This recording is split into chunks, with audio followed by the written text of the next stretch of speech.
paling signifikan dalam usaha memelihara haiwan terancam hidup. Dan sempena sambutan Hari Penyu Sedunia, kami meninjau di manakah tahap kesedaran penduduk negeri itu hari ini selepas sekian lama larangan itu dikuatkuasakan.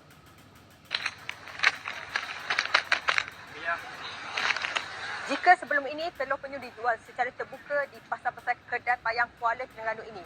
Namun sejak Jun tahun lalu Kerajaan Negeri Terengganu telah mengharamkan sepenuhnya penjualan telur hidupan meri itu. Namun tidak dinafikan terdapat sebahagian daripada penggemar telur hidupan meri itu tetap memburu makanan eksotik berkenaan. Bertepatan dengan Hari Penyu Sedunia yang disambut pada hari ini, boleh dikatakan masyarakat dan juga peniaga di pasar kedai payang ini patuh dan juga akur dengan penguatkuasaan yang telah ditetapkan oleh Kerajaan Negeri Terengganu. Tinjauan di pasar kedai payang mendapati permintaan terhadap telur haiwan itu masih tinggi. Ramai yang masih menggunakannya sebagai ubat atau untuk diberikan kepada wanita hamil yang mengidam. Setelah diumumkan oleh pihak kerajaan baru-baru ini tentang pengharaman jualan telur penyu, sekarang ni pun masih lagi orang ramai tertanya-tanya lah. Tertanya-tanya telur penyu ada ke tak pergi jual. Sedangkan kerajaan tidak membenarkan kita menjual. Tapi walaupun begitu, saya rasa mungkin kesedaran orang ramai lama kelamaan mungkin akan lenyap begitulah. Telur penyu ni memang tak boleh jual dah. Tapi sekarang memang ramai orang cari. Jadi kita peniaga ni macam mana? Peniaga ni banyak cakap Dia bagi tahu dia orang. Kini ada saya bagi tahu tak boleh jual dah. Tapi ramai je cari telur penyu. Macam mana? Kebanyakan dia orang daripada luar ke? Daripada luar tanya. Ramai orang luar tanya telur penyu ni. Antara pengunjung yang ditemu bual pendapat kempen kesedaran perlu diperkasakan untuk memberikan kefahaman kepada masyarakat, khususnya mereka yang datang dari luar. Ini kerana kebanyakan pelanggan yang ingin mendapatkan telur penyu adalah pelancong. Baguslah untuk usaha kerajaan kita sekarang ni untuk mengelakkan pengharaman penyu tu untuk generasi kita akan datang. Supaya penyu pun tak pupus, akan datang anak-anak kita dapat bermain dengan penyu, lagi banyak penyu, lagi seronoklah anak-anak kita akan dapat melihat penyu kan. Sebab sekarang populasi berkurang. Sekarang makin berkurangan lah. Kita dengar-dengar daripada media-media semua kan cakap lagi berkurangan. Jadi sekarang ni usaha kerajaan tu baguslah untuk generasi kita yang akan datang. Pada 1 Jun tahun lalu, Kerajaan Negeri Terengganu mewartakan undang-undang pengharaman sepenuhnya penjualan telur penyu dan tuntung laut. Ia bagi memastikan kesinambungan populasi penyu di negeri itu di samping mengelakkan eksploitasi secara berleluasa, terutamanya di pasaran terbuka dan di dagang. 3 penyokong bola sepak Perak masing-masing didenda RM2,000 oleh Mahkamah Magistrate Ipoh pada Selasa selepas mengaku bersalah merusuh dalam perlawanan Perak FC menentang Selangor FC Sabtu lalu. Tertuduh Muhammad Aiman Firdaus Badrul Hisam, 21 tahun, Muhammad Amirul Asnil Ahmad Pandir, 26 tahun dan Muhammad Hayan Sufi Muhammad Sabri, 20 tahun, membuat pengakuan itu selepas tuduhan terhadap mereka dibacakan serentak di hadapan Magistrate S. Punita.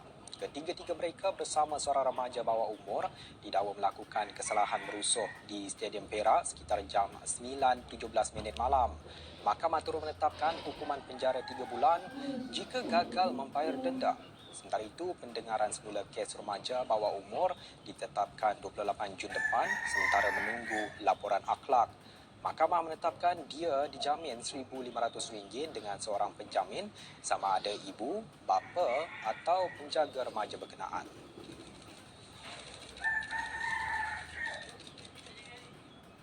Baik, dengan itu sekian Buletin Awal ini. Saya Nixon Nyambara. Selamat hormat. Jumpa lagi.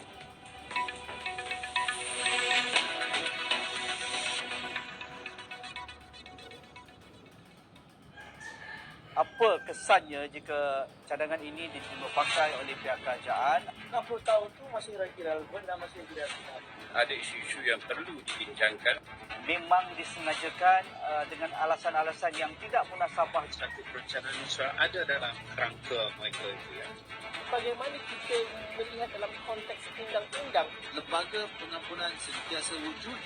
Agenda Awani setiap hari di Astro Awani dan Astro Go.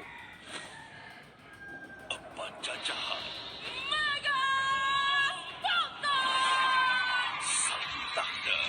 Yang tu bagus saya main. Kau ni kenapa, Man? Saya suka. Oh, great. Eh!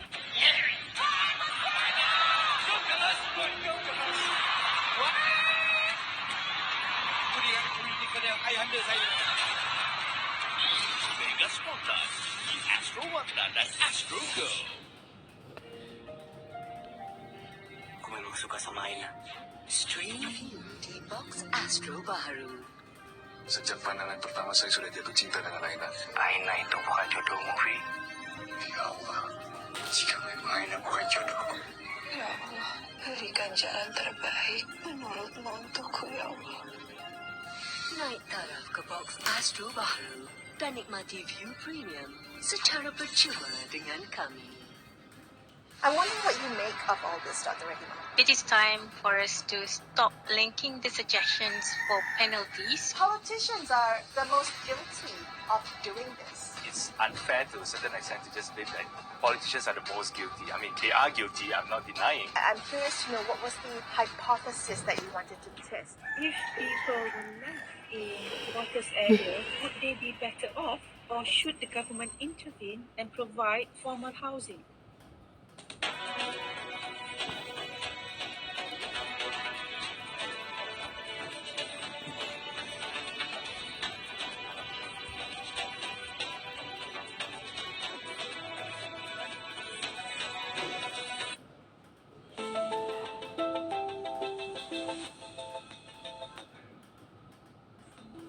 Assalamualaikum dan salam sejahtera. Saya Nazir Kaha. Ini Agenda Awani. Susulan dari kenyataan Menteri Ekonomi baru-baru ini bahawa kerajaan akan melaksanakan peralihan dasar sosioekonomi negara daripada pendekatan yang kita gunakan klasifikasi P40, N40 dan juga T20 kepada berasaskan pendapatan ataupun pendapatan boleh belanja bersih isi rumah. Ini merupakan satu peralihan yang akan diguna pakai secara berfasa dan dijangka bermula pada Januari 2024 berdasarkan pengkalan data utama ataupun padu. Jadi penubuhan padu akan mempercepatkan lagi peralihan kerajaan untuk membangunkan program dan juga inisiatif berpandukan kedudukan pendapatan boleh belanja bersih isi rumah termasuk melibatkan subsidi bersasar. Jadi ini merupakan perkara yang seringkali didebatkan oleh pakar-pakar ekonomi kerana di kebanyakan negara-negara maju ekonomi, klasifikasi ekonomi berasaskan kategori pendapatan isi rumah P40, M40 ataupun T20 ini tidak pernah dilaksanakan ataupun tidak wujud pun.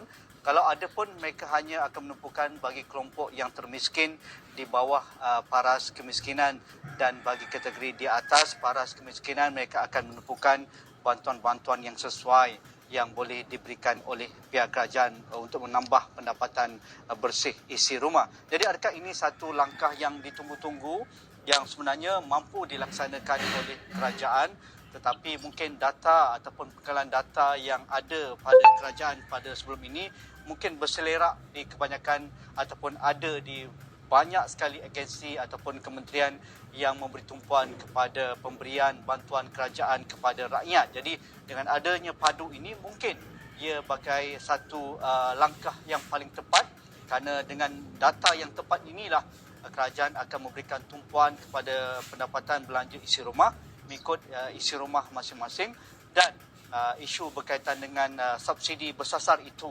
dapat dilaksanakan. Jadi Datuk Dr. Zakaria Abdul Rashid, seorang penganalisis ekonomi dan mantan pengarah eksekutif MIAR sudah pun bersedia di talian Google Meet pada malam ini. Assalamualaikum Datuk, apa khabar? Waalaikumsalam warahmatullahi wabarakatuh. Nazri. Datuk, jadi respon awal Datuk dengan lontaran dan juga cadangan kerajaan dan akan dilaksanakan pada awal tahun depan mengikut berfasa itu berkaitan dengan klasifikasi pendapatan boleh belanja isi rumah itu berbanding klasifikasi ekonomi isi rumah yang kita sudah guna pakai sejak lebih 1 dekad yang lalu, iaitu B40, M40 dan juga T20. Apa respon awal Datuk Dr. Zakaria tentang hal ini?